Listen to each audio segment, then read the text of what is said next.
Bah, je préfère faire autre chose. En fait, le code avant, c'était t'avais le résultat 15 minutes après. Moi, quand j'ai passé le code moto, genre le temps que je sors de l'auto-école, enfin de la poste, que j'aille au Cora, j'avais le résultat. Sauf que à cause des fraudes, toutes les fraudes qu'il y a eu là dernièrement par les auto-écoles, du coup, qui faisaient des faux codes sur Snapchat et tout ça, bah maintenant en fait, t'as les résultats que sous 24 heures. C'est contrôlé par l'administration et du coup, t'as les résultats seulement 24 heures après. Avant, c'était 15 minutes après, maintenant c'est 24 heures. Bon bah écoutez. J'étais tombé sur une pièce de théâtre au bac français, tout ce que j'aime pas. Ah bah il est tombé sur une pièce de théâtre, Malone. Il voulait pas tomber sur un poème. Ouais, j'ai déjà fait le jeu de Nekelage et tout ça. J'ai déjà fait. Ma mère, 70 ans.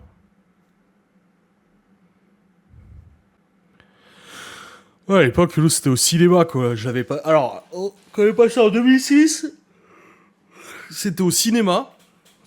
Du coup, avec les vieux boîtiers et tout ça. Et on avait le résultat tout de suite. Et pareil, le permis de conduire, quand j'ai passé le permis de conduire, pareil en 2006, là, en octobre 2006, j'ai passé le permis et tout, j'ai roulé, et à la fin, le mec, il ouvre sa vitre de ça, et il te glisse le papier, tu sais. Et t'avais le papier tout de suite. Quand j'ai repassé le permis, là, en 2021, le code, du coup, c'est sur des tablettes, avec le casque et tout ça. Donc c'est plus du tout en cinéma, machin. T'as le résultat 15 minutes après. Et le permis de conduire, par contre, tu dois attendre le 2-3 jours après pour avoir le résultat. Donc c'était l'auto-école qui m'avait appelé. Elle m'a dit, ah, c'est bon, tu l'as, sans déconner. Et le code moto, pareil, j'ai eu le résultat 15 minutes après. Le plateau, j'ai eu le résultat tout de suite. De toute façon, t'as pas le choix, tu vois si tu l'as raté ou pas, quoi. Et la circulation moto, en fait, tu l'as dans la nuit qui suit le jour où t'as passé la circule. À 1h ou 2h du mat. Je regarde quand même, mais non, c'est pas les résultats.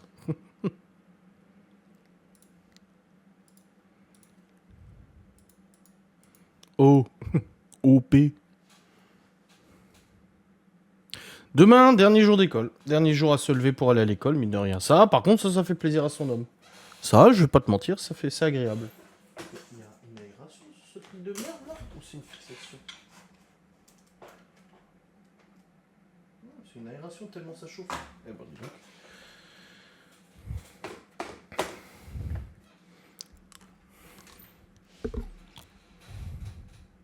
Moi, je peux, si vous voulez, je fais souvent ça sur le jeu auquel je joue. Je demande à ChatGPT de me faire un poème sur un des joueurs.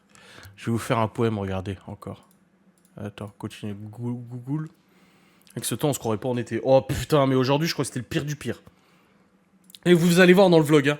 Soleil, rincé. Soleil, rincé. Ça fait ça toute la journée. Et tu faisais 14 degrés, 20 degrés, 14 degrés, 20 degrés. Oh non, c'est infernal. Salut. Fais-moi un...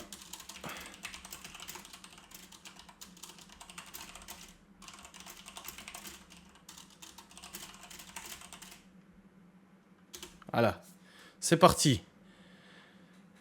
Dans une tasse d'argent, Timiel infuse un doux nectar doré, mais le cœur en ruse. Elle verse du miel, un fil d'or délicat, mais dans son âme, rien ne l'enchanta. Les rayons du soleil, les rires des enfants, pour elle ne sont que des murmures lassants. Les fleurs qui éclosent, les oiseaux qui chantent, ne suscitent en elle qu'une tristesse latente. Timiel regarde le monde avec dédain. Les plaisirs simples, les joies sans fin ne trouvent en elle aucun écho. Juste un vide immense, un éternel fardeau. Elle sirote son thé, le regard perdu, le miel fond dans l'eau comme un rêve déçu. Les souvenirs d'amour, les promesses brisées sont des chaînes invisibles à jamais enlisées. Peut-être un jour, un éclat de lumière percera les ténèbres de cette âme austère, un sourire, une main, un doux regard, pour transformer son quotidien blafard. Pour l'instant, Timiel, dans sa tasse d'argent, déguste son thé, douce et languissante. Elle attend un miracle, un signe du destin qui brisera ses chaînes et lui offrira un matin.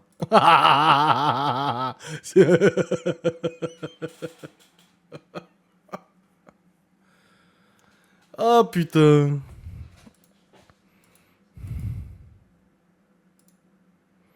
Pourquoi moi encore? Il est excellent, ouais. Mais il est pas mal du tout, hein. Oh bordel. C'est y part. Dans un coin reculé d'un village ancien vit une dame nommée Marina. Le cœur serein, fan dévoué d'un jeune homme nommé Adrien. Elle vit sa passion jour après jour sans frein. Marina, les cheveux d'argent, le dos voûté, regarde chaque vidéo avec une tendresse innée. Ses yeux brillent encore d'une flamme vive quand Adrien parle, rit ou simplement arrive. Elle collectionne des reliques, des trésors d'adoration, des photos d'Adrien, source de son inspiration. Chaque sourire capturé, chaque regard croisé est un joyau précieux dans son cœur encensé. Mais son amour va plus loin, plus étrange, plus profond. Elle garde ses poils, un geste d'un autre monde. Des petits fragments de lui comme un trésor sacré dans une boîte en bois soigneusement gardée. Ses amis la regardent, souriant d'indulgence, mais ne comprennent pas cette dévotion immense. Pour Marina, Adrien est bien plus qu'un écran. Il est une étoile qui brille dans son ciel hésitant. Elle suit chaque live, chaque mot, chaque rire, sa vie rythmée par le temps qu'il peut offrir. Dans son cœur vieillit une jeunesse retrouvée grâce à ce youtubeur, cette étoile tant aimée. Peut-être qu'un jour Adrien saura qu'une vieille dame de si loin l'adora, mais pour l'instant Marina dans son coin vit sa passion secrète son amour sans fin.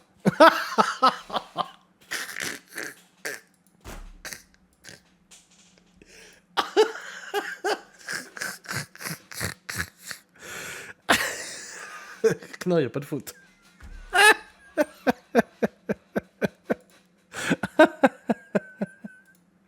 Ah, ça me fume, j'adore. Et c'est bien fait, hein.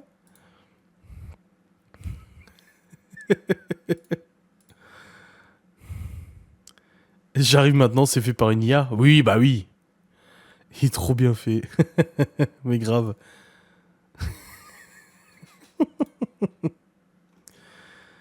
Oh bordel. Ça fait peur quand même, l'IA. Ouais, ça va. Ouais, mais j'allais le faire sur Miguel.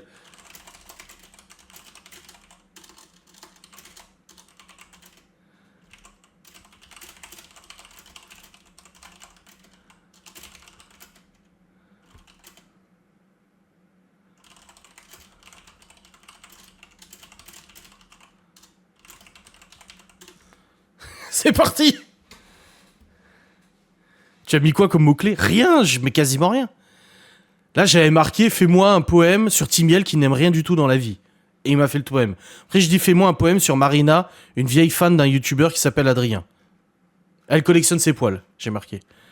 C'est parti. Dans les bois profonds où les arbres chuchotent, vit un homme nommé Miguel dont le cœur palpite. Amoureux de la nature, des animaux et des forêts, il trouve la paix dans le silence des sentiers secrets. Son camion transporteur T5, compagnon fidèle, rouge et robuste, traversant les chemins rebelles, avec Anthony son frère à ses côtés, chaque aventure devient un conte enchanté. Les oiseaux chantent leur mélodie douce et légère. Les cerfs s'inclinent majestueux sous les fougères. Miguel les observe avec un sourire serein, sentant le lien sacré entre l'homme et son chemin. Les rivières murmurent, les feuilles dansent. Miguel s'imprègne de chaque instant, chaque danse. Avec Anthony, ils explorent les sentiers sinueux, partageant rire des souvenirs précieux. Le T5 traverse les collines et les vallées, transportant des rêves et des secrets gardés. Les deux frères, unis par un amour profond, écoutent le vent, les rivières, le chant du faucon. Chaque crépuscule est un tableau d'or, chaque aube est une promesse, un trésor. Miguel et Anthony, sous le ciel étoilé, partagent une passion, un amour partagé. Et quand la nuit tombe sous les étoiles brillantes, Miguel remercie la vie, l'amitié éclatante, pour les forêts, les animaux, et son T5 si cher, et surtout pour Anthony, son frère sincère. Et c'est... limite, ça me ferait pleurer. C'est trop beau. Non, franchement, c'est magnifique. Hein. Mais c'est ça le pire, c'est que c'est super joli. Hein. C'est super joli. Hein. C'est très beau. Mais le pire, c'est que c'est vraiment beau. Attends.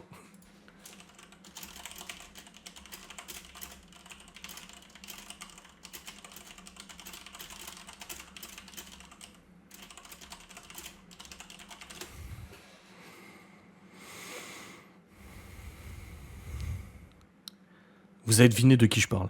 Dans un coin du quartier vit une vieille dame, connue pour ses cris et ses hurlements infâmes. Tous les jours, ses éclats percent le silence, écho troublant d'une étrange démence. Les fenêtres tremblent sous ses hurlements, une symphonie de folie, de désespoir béant. Elle erre dans sa maison, spectre agité, ses cris résonnants à jamais tourmentés. Son mari à l'ombre rôde tel un spectre noir, son visage fermé, ses yeux pleins de noirceur. Il menace constamment sur un ton glacial, un homme de terreur, un prince infernal. Les voisins murmurent, se cachent en silence, redoutant les éclats, la violence intense. Les nuits sont longues, troublées de peur par cette maison, source de tant de malheur. Il vit dans une prison de cris et de rage, un duo sinistre, un sombre présage. Elle hurle, il menace, un balai macabre, un drame quotidien, une vie de sabre. Mais parfois à l'aube, quand la lune s'efface, un calme étrange enveloppe leur espace. On se demande alors, dans un souffle léger, quelle tristesse cachée les a ainsi brisés. Ces souvenirs, peut-être, ces rêves envolés, ont transformé leur vie en un enfer éveillé, et bien que leur colère effraie le voisinage, on ne peut que plaindre ce triste naufrage. Ainsi passe le temps, les jours et les nuits, et les cris perçants et les menaces sans répit. Mais dans ce chaos, une vérité demeure, la folie est un voile, cachant souvent une douleur. Eh, alors, je pensais que ça allait être drôle, mais en fait, c'est triste et c'est chaud, hein.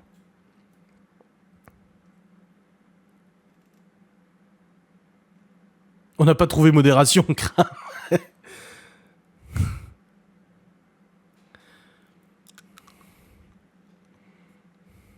Non, non, merci, je suis chez personne. Ça, on ne sait pas.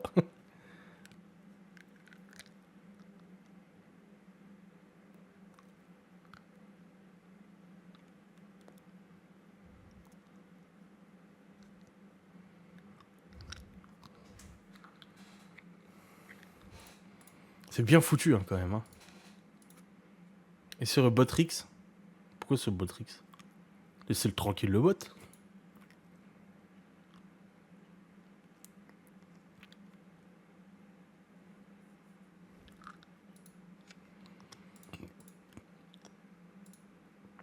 Piaggio et les femmes.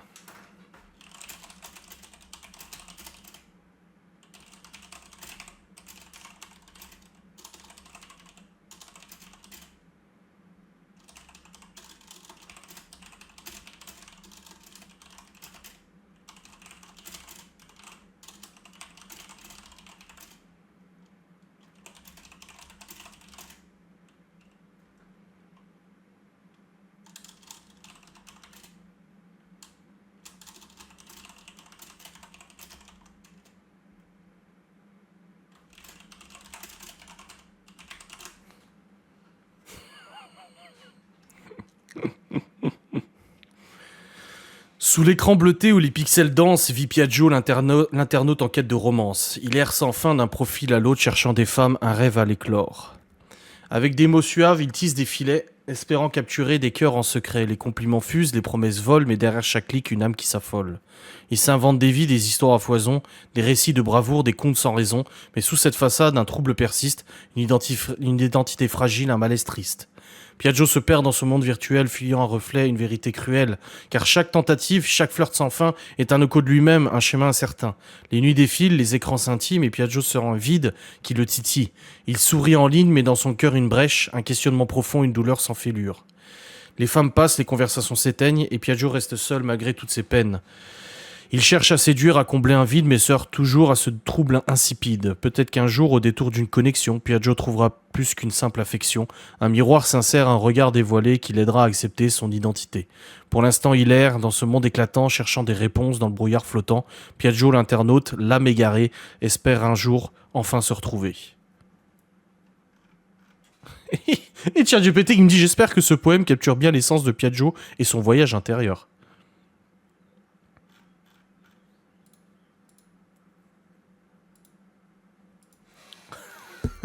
Ça me fait rire.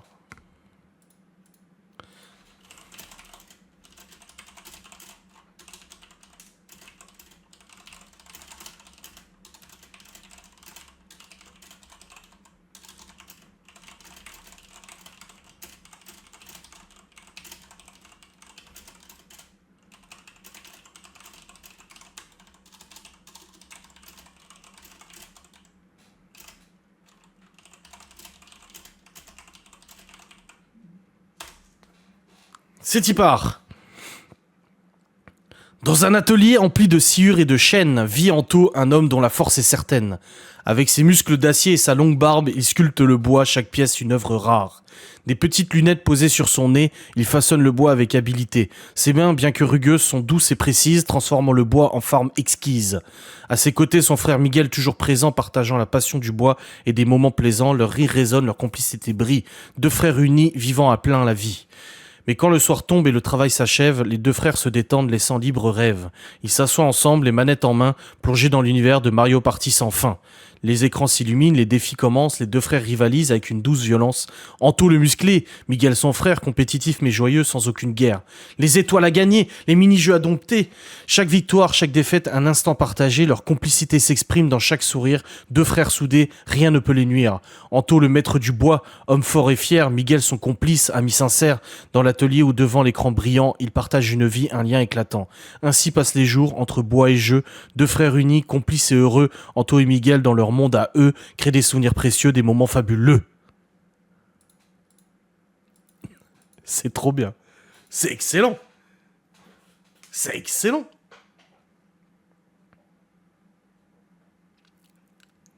C'est excellent. Mais je trouve ça excellent. Ouais, bah là, je l'ai lu un peu en rap, là, oui, c'est vrai. Ouais.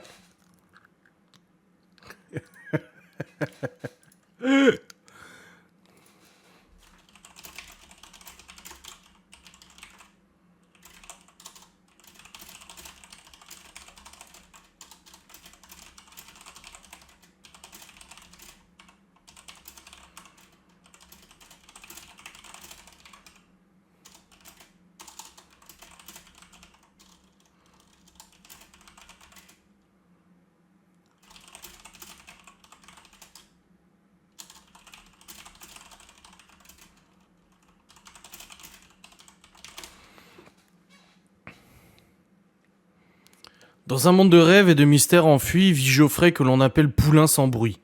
Avec ses longs cheveux et sa barbe sauvage, il navigue entre les mondes un être sans âge.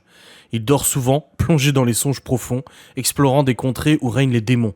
Chaque réveil, un murmure, un secret dévoilé, et souvent il sourit disant « Bientôt !» avec gaieté. Mais quand la nuit tombe et les ombres s'allongent, Poulain se lève, sa mission le prolonge. Chasseur de fantômes, il parcourt les lieux hantés, cherchant des esprits perdus, des âmes tourmentées. Avec son équipement, il traque le moindre signe, un frisson, une voix, un spectre qui fait signe.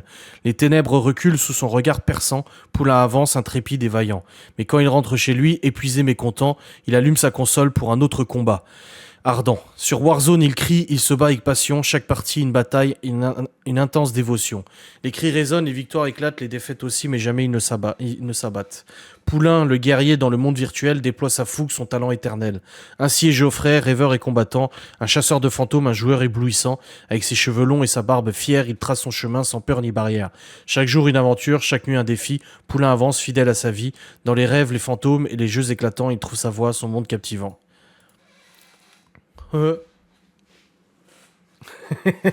Bientôt. Ça me fait trop rire. Oh bordel.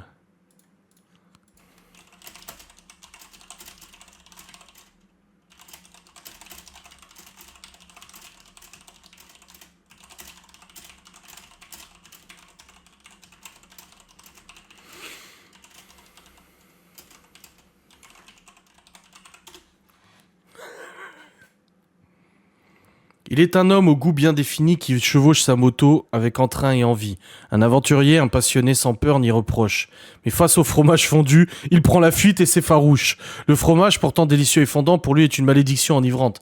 Un seul morceau, son estomac se révolte, le poussant aux toilettes dans une course folle. Sur sa moto, il parcourt les routes sinueuses, le vent dans les cheveux de ses pensées joyeuses. Chaque virage est un défi, une liberté, mais jamais un fromage fondu ne viendra troubler sa journée. Il aime aussi l'aquaponie, une passion unique où il combine l'eau et l'équitation aquatique. Sur son noble destrier, il nage avec grâce, s'évadant dans l'eau, oubliant tout tracas. Ses amis sourient de ses goûts si divers, de son amour pour la vitesse des vagues de l'univers. Ils savent qu'un dîner sans fromage est requis pour éviter toute urgence, tout mal incompris. Mais malgré ce petit tracas alimentaire, il vit sa vie pleinement, sans jamais se taire. Un homme de passion, de liberté et de joie, qui trouve bonheur dans la moto et l'aquaponie, sa foi. Chaque jour est une aventure, chaque instant un éclat, sans fromage fondu, il vit sans tracas, il roule, il nage avec un cœur léger, un homme épanoui dans sa liberté. Eh.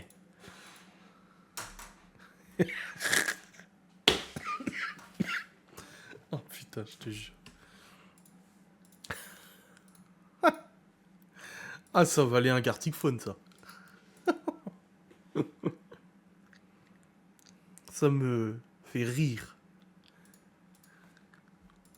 On va terminer avec Laura.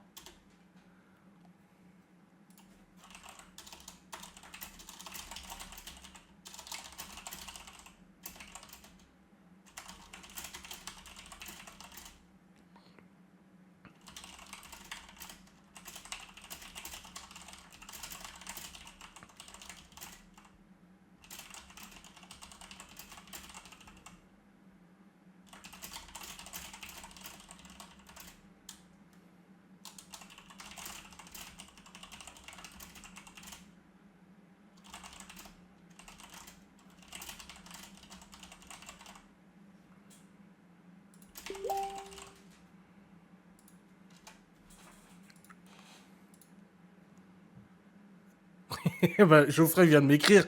Il est con celui-là. J'ai dit du coup demain en début d'après-midi, ça te va? Il me répond ça. Ça me convient.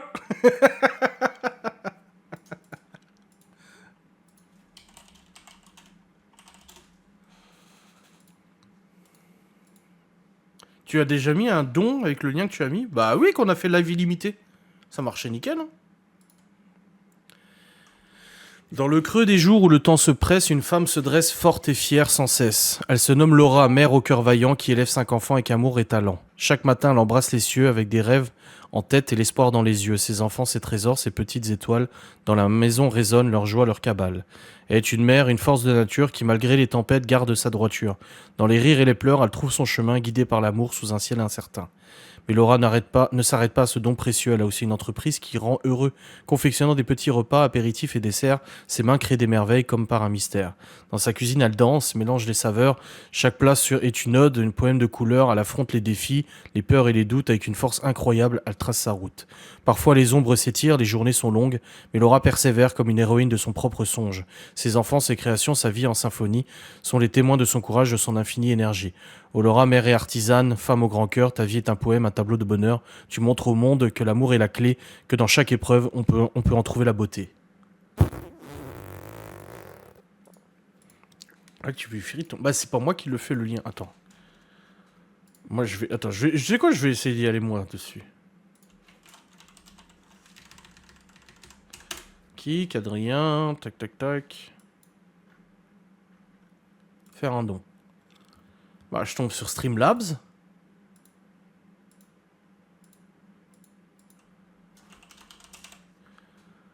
€5. Donate.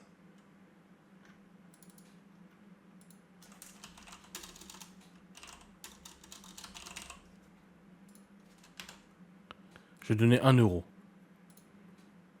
Paiement méthode PayPal. Connectez-vous à PayPal.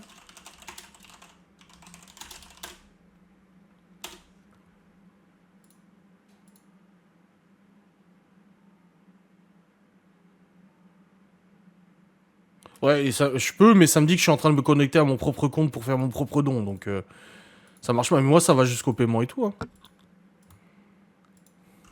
Oui, très beau poème, oui. Non, là, le live s'arrête, les amis, je dois y aller. Eh oui, c'est comme ça. On prendra peut-être une autre fois, je ne sais pas. J'espère que ce live vous aura fait plaisir. En tout cas, c'était sympa. Ça change un peu. Voilà, c'est sympa, c'est pas mal. On se retrouve du coup pas demain, mais dimanche pour un nouveau live. Je vous souhaite une très bonne soirée, une très bonne nuit, une très bonne journée demain, en espérant que le soleil soit clément et nous permette de profiter un petit peu de la nature, de sortir. Voilà. Allez, je vous fais des bisous. Salut.